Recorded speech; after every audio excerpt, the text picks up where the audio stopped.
இது நெல்லை ஜானின் சுனாமி அலையோசை.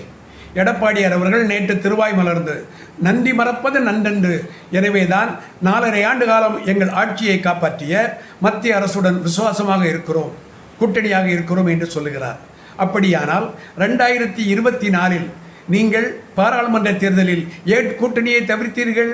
அப்படியானால் நன்றல்லது அன்றே மறப்பது நன்று என்றுதானே தவிர்த்தீர்கள். STPI மாநாட்டில் நீங்கள் என்ன சொன்னீர்கள்? எக்காலத்திலும் பிஜேபியுடன் கூட்டணி இல்லை என்று சொன்னீர்களே. நன்றி மறப்பது நன்றன்று, நன்றல்லது அன்றே மறப்பது நன்று என்றுதானே சொன்னீர்கள்.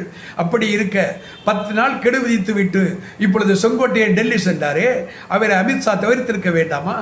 அவரிடம் மறுத்திருக்க வேண்டாமா? அப்படியானால் என்ன அர்த்தம்? உங்களை அவர் மதிக்கவில்லை, கொத்தடிமையாக நினைக்கிறார். நீங்கள் அவரை காட்ஃபாதராக நினைக்கிறீர்கள். எனவே நீங்கள் சொல்லும் விளக்கத்தை தமிழக மக்கள் ஏற்க தயாரில்லை, இந்த விளக்கெண்ணெய் விளக்கத்தை.